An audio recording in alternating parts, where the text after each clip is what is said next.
Oke, Assalamualaikum warahmatullahi wabarakatuh. Selamat pagi untuk para pendengar Suluh Tamyang dimanapun berada, semoga sehat selalu.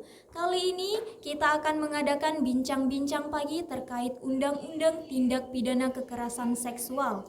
Saat ini saya sedang bersama Ibu Cutnanda Nofrita, SSTP MAP, selaku narasumber dari Dinas Pemberdayaan Masyarakat dan Kampung, Pemberdayaan Perempuan dan Keluarga Berencana. Baik Ibu, terkait Undang-Undang TPKS, kita sama-sama tahu bahwa kasus kekerasan seksual di Indonesia ini semakin meningkat. Jadi pertama kita harus mengetahui dulu nih Bu, apa saja contoh tindak pidana kekerasan seksual? Iya, terima kasih. Untuk hari ini kita akan membahas TPKS, yaitu di mana TPKS itu kepanjangan dari tindak pidana kekerasan seksual. Undang-undang ini sudah disahkan semenjak 9 Mei 2022. Ada juga pun tujuan dari tindak pidana kekerasan seksual ini bertujuan untuk mencegah segala bentuk kekerasan seksual, menangani, melindungi, dan memulihkan korban, melaksanakan penegakan hukum dan merehabilitas pelaku, mewujudkan lingkungan tanpa kekerasan seksual, dan menjamin ketidakberulangnya kekerasan seksual. Untuk salah satu contoh tindak pidana kekerasan seksual itu salah satunya ada tindak pidana kekerasan seksual terdiri dari pelecehan seksual, dan pelecehan seksual juga terdiri dari non fisik dan fisik. Non fisik itu seperti contoh menanyakan hal-hal yang bersifat seksual sehingga membuat korban itu tidak nyaman, menggoda, bercanda, berkomentar hal-hal yang membuat risih korbannya. Ada juga pelecehan seksual fisik. Itu salah satunya contohnya itu seperti menyentuh, meraba si korban. Nah, itu salah satu contoh seksual non fisik dan fisik. Nah, ada lagi banyak lagi dah. Ada perbudakan seksual, kekerasan seksual berbasis elektronik seperti di media handphone gitu ya, menyebarkan foto-foto porno gitu. Kan banyak ya zaman sekarang ya kan. Anak-anak SMA tuh memfoto pacarnya dan menyebarkan ke orang lain. Ya, itu di kalangan itu lebih banyak di kalangan anak-anak sekolah kalau kita lihat ya.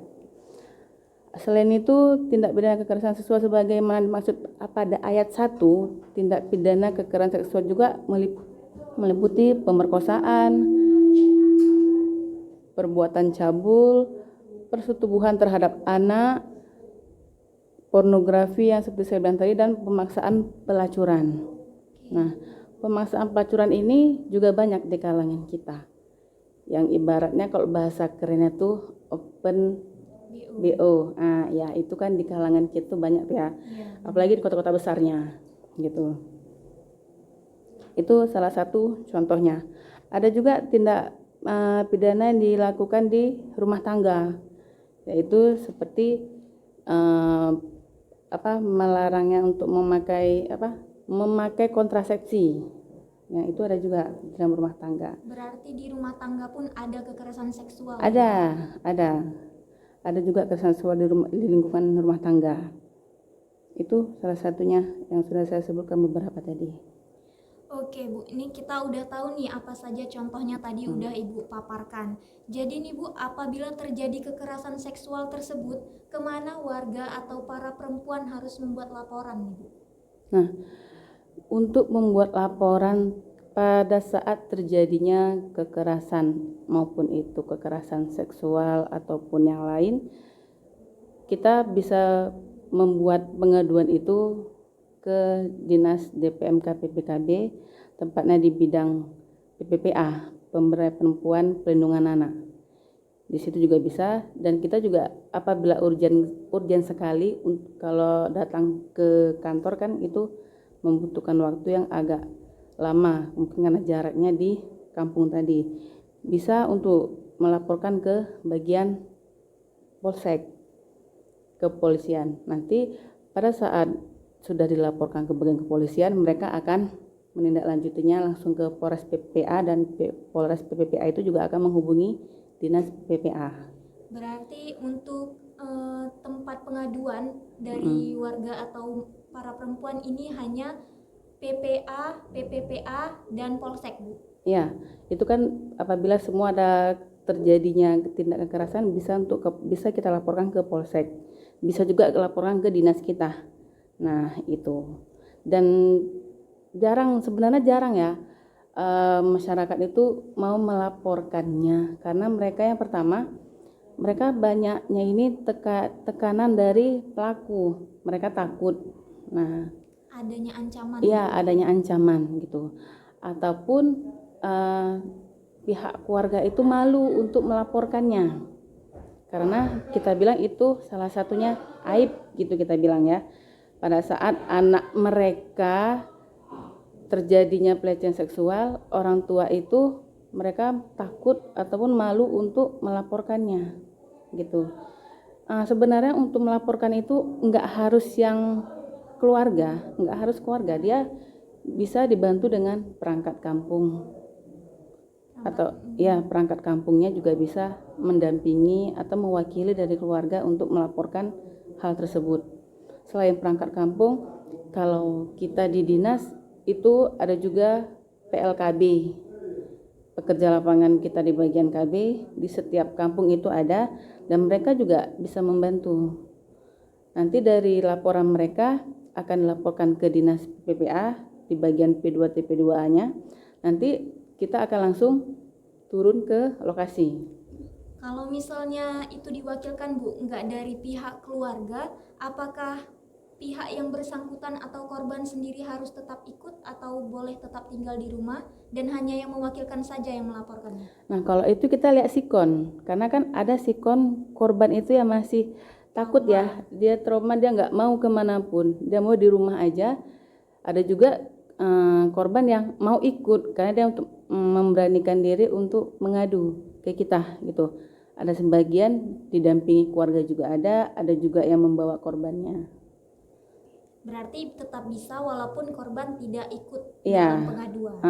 Yang penting ada keluarganya, ada juga saksi-saksinya. Berarti narasumbernya hanya dari yang mewakilkan saja, itu sudah cukup, Bu? Iya, karena nanti dari pelaporan itu kita kan akan kunjungi nih ke rumah korban. Nah, nanti kita akan melakukan olah TKP di rumah korban nanti. Oke, Bu. Kira-kira nih, Bu, sudah berapa banyak kasus yang terjadi di Aceh Tamiang sejak Januari hingga Agustus 2023, dan apa saja nih, Bu, bentuk kasus-kasusnya? Di Kabupaten Aceh Tamiang itu untuk saat ini di dinas kita sudah mengumpulkan 9 korban. Nah, 9 korban itu dari 6 kategori. Yang pertama itu ada pelecehan seksual, dan itu ada 2 korbannya. KDRT fisik itu ada 1 orang, penelantaran 1 orang, pemerkosaan 3 orang, upaya penculikan anak 1 orang, dan anak berhadapan dengan hukum 1 orang. Penculikan anak itu termasuk kekerasan seksual, Bu? Iya, bukan untuk yang penculikan anak, tidak kekerasan seksual, tapi kekerasan kepada anak. Kekerasan kepada anak. Ya. Oke, Bu. Karena kan tadi kan pertanyaannya beberapa banyak kasus, jadi saya sebutkan semuanya. Itu kasus-kasus terkait kekerasan seksual dan perlindungan anak tadi, Bu? Iya, dari Januari sampai dengan Agustus ini. Semoga tidak bertambah lagi di Kabupaten Aceh Tamiang. Oke. Dan apa saja nih, Bu, upaya dari DPM KPPKB khususnya di bidang PPPA, pemberdayaan perempuan dan perlindungan anak, untuk mengurangi terjadinya tindak pidana kasus seksual di Aceh Tamiang? Untuk sementara ini kita cara mencegahnya itu masih dengan sebatas mensosialisasikan bagaimana kekerasan seksual itu, bagaimana antisipasinya, bagaimana cara melaporkannya, itu masih di tingkat sekolah SD, SMP, SMA, dan di beberapa kampung. Jadi belum semua kampung di Kabupaten Aceh Tamiang ini sudah mendapatkan sosialisasi, masih banyak yang sebelum. Baru sebagian yang sudah kita datangi untuk membuat sosialisasi itu. Karena sosialisasi itu kita sangat penting ya untuk masyarakat biar tahu. Karena masih banyak yang belum tahu bagaimana cara melaporkan, kantornya pun di mana, masyarakat masih belum banyak tahu. Dinas PPPA kita, Dinas DPMK PPKB bidang PPPA itu berada di depan kantor Mahkamah Syariah. Nah, tepatnya depan kantor Mahkamah Syariah di samping Badan Pertanahan. Di situ bisa kita untuk kunjungan ke situ apabila ada mengalami kasus. Ya, kasusnya. Itu Bu, apabila korban melaporkan kasus tersebut, apakah identitas korban dirahasiakan atau tidak? Kalau identitas itu kita rahasiakan, mulai dari pelapor yang melaporkan tadi, misal tetangga yang melaporkan itu kita rahasiakan, dan yang korban juga kita rahasiakan. Jadi untuk para korban jangan takut untuk melaporkan. Iya, jangan takut untuk melaporkan. Kadang mereka malu karena takut identitasnya terkuak kemana-mana. Gitu. Iya. Jadi Bu, apabila korban melaporkan kasus pelecehan seksual kepada PPPA, apakah pihak PPPA akan memberi pendampingan kepada korban selama menjalani kasus tersebut? Pendampingan kita akan dampingi, mulai dari kalau kasus seksual itu ya kita mulai dari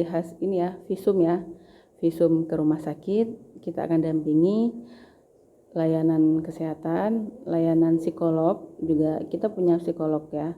Jadi korban itu akan kita berikan layanan psikolog sampai dia itu merasa tenang gitu, sampai traumanya itu berkurang gitu.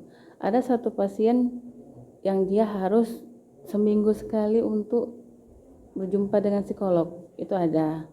Karena mungkin rasa takutnya tadi ya, traumanya dia. Iya. Karena kan trauma orang berbeda-beda. Ada yang mungkin butuh waktu yang lama untuk menghilangkan trauma itu, ada yang mungkin butuh waktu yang cepat gitu. Berarti pendampingan tersebut tetap dilakukan hingga trauma dari si korban hilang. Ya, sampai nanti di pengadilan. Nah, nanti juga kita akan dampingin. Banyak yang akan dampingin nanti waktu sampai dengan pengadilan, bagian Peksos juga akan mendampingi, bagian PPPA dari Polres juga akan dampingi, dari kita juga akan dampingi. Berarti bentuk pendampingan dari PPPA tadi seperti memberi layanan terhadap kesehatan mental gitu ya, psikolognya gitu. Dan kalau untuk di pengadilan itu seperti apa Bu? Pendampingan yang diberikan oleh PPPA, apa sekedar hanya menemani saja atau ikut turut dalam pasal hukum? Dia hanya mendampingi, karena di area pengadilan kan ada pihak pengadilannya nanti, karena kita cuman mendampingi saja. Dari kasus-kasus yang sudah terjadi nih Bu, apa masih ada kasus yang belum terselesaikan sampai sekarang Bu? Alhamdulillah 9 kasus ini semuanya sudah terselesaikan. Trauma-trauma dari para korban juga sudah. Kalau untuk trauma ada beberapa korban yang sedang menjalani untuk rehab psikolognya, masih ada.